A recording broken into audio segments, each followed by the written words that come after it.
Hello, ladies, gentlemen, anyone watching here at the JR Firearms YouTube channel. So, my name is John, or JR Chunks, if you decide to look my face up. I've done a lot of content here on YouTube, both gaming, history, even some nerdier aspects. I am a 0702 FFL SOT, which means that I am allowed to produce NFA items, I make guns, I sell guns, etc. So to get that criteria out of the way, and if there's ever any questions, I'm more than happy to discuss it down in the comments. I mentioned in the last video where we were discussing, do you need a license to buy a firearm here in the United States? And federally, that's a no.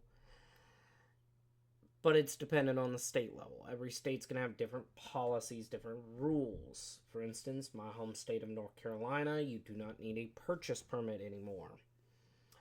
At one point, and especially when I was first getting into gun ownership, you could have a concealed carry or a purchase permit to buy a gun. You don't need either of those here in North Carolina anymore. So today, I mentioned that we're going to discuss in the last one, at the end of it, I mentioned that we were going to discuss if there's a federal gun registry, which, growing up, that's all I heard about. I still hear about it all the time. I hear about it all the time. So here's what we're going to discuss in this video. We're going to discuss, and I'm going to try to keep this as short as I can, so no 10-minute videos. You guys can just turn 5 minutes is what I aim for on these Mythbuster videos. Might slightly go over that. I'm going to tell you what goes on. So here it is. There's no federal gun registry. Period.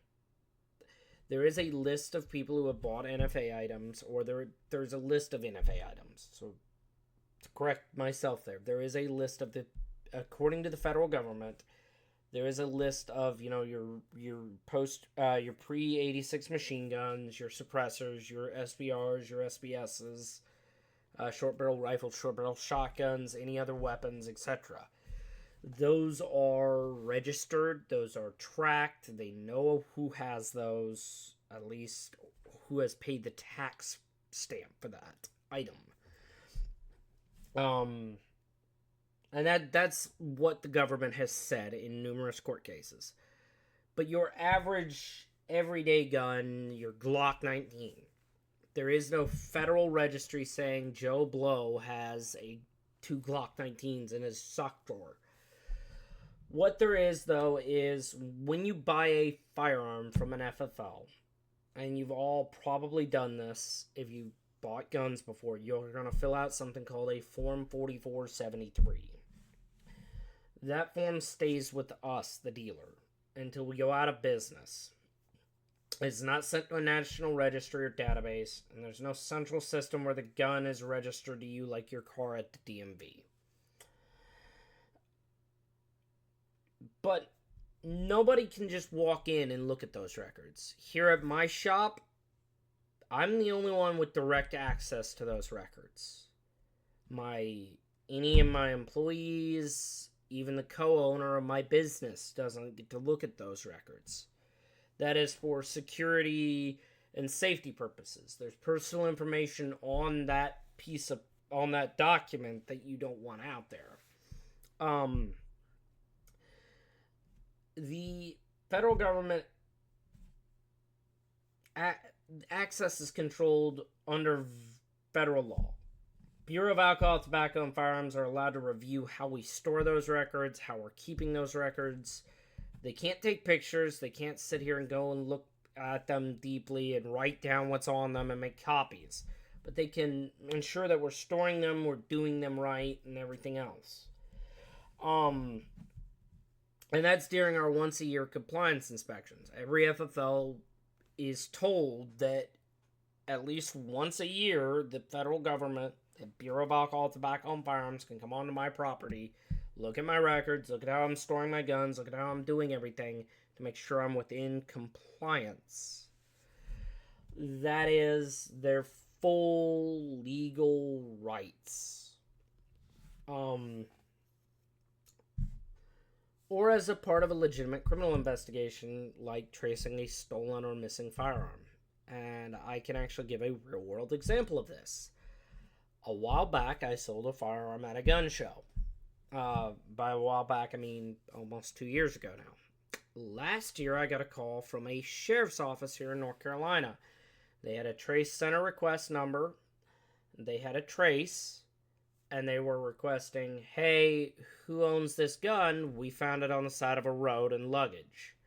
My response was, let me confirm your trace number is accurate. Let me make sure this is legit, because usually it's the ATF doing this, not you guys. At least from what I had been told, it would be the ATF doing a trace center request, not a local law enforcement agency. I called the tracing center. They confirmed it was accurate. I called that detective back and I said, hey, here's the information. So, random agencies don't just get to do this. This was a part of an official federal level investigation. Now, they can investigate, they can request records from us, and depending on the situation, they can get they can be made to get a subpoena or a warrant. Usually how we as FFLs are told is if the ATF comes to us and goes, hey, this is a trace request, we found this gun at the scene of a crime, we have 24 hours to respond to that request, or we lose our FFL. So that's usually the exception to the rule. We are required to comply with lawful requests, but we don't just hand out records. As I said, my records are very securely stored. There's no getting to them without having numerous keys and being caught on camera. And I'm talking a 4K camera. So, when a firearm is recovered at a crime scene, the ATF doesn't just pull up a name in their database. They contact the manufacturer, then they go to the distributor, which would be like in the industry. Your distributors are your biggest name distributors are going to be Davidsons. They're going to be those are your Davidsons. That's your Lipsus. These are your big distributors. They do large amounts of volume.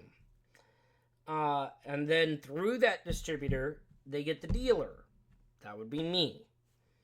The dealer then will check the records to identify the original purchaser, and it's a step-by-step trace, not an instant lookup. They don't instantly get to pull my information. They go through a step-by-step process.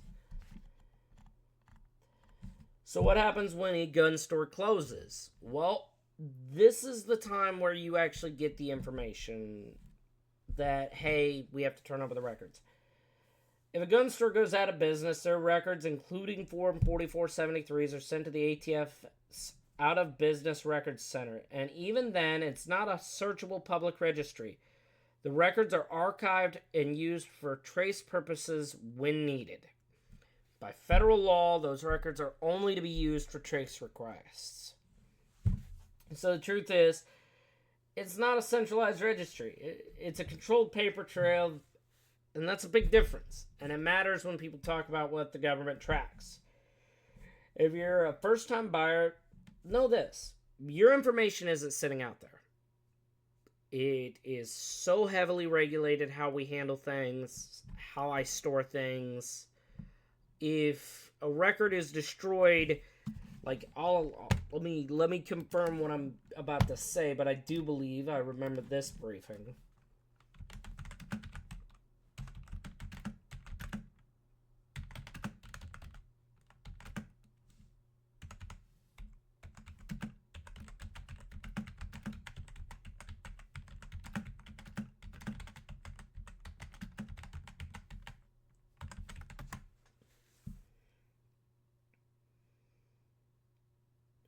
So what happens is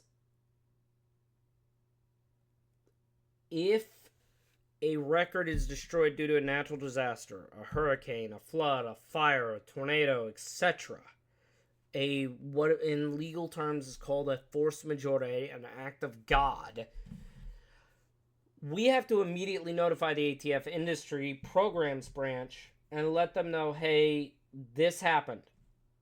And they will treat it as a loss rather than a violation. But the FFL must document the event, report it to local law enforcement if theft is suspected, and try to reconstruct the records. My job is, if my records are destroyed, I have to try to recreate those. Can I? I've got hundreds. I can't remember everything on all of them, but I can try to. So, your guys' records, if you're a gun owner, there's no federal registry. The myth that Agent Gibbs over at NCIS can just punch in your name and see that you have these guns, that's a myth. And it's a hurtful myth. And it's a wrong myth. So appreciate you guys for this one. I know I said I would try to keep this at about 5 minutes, so my editor's going to have a fun time trying to figure out what to cut in here. And we might have to do a reshoot of it, but we'll see. Like I said, this whole Mythbuster program is all about busting the myths of different things.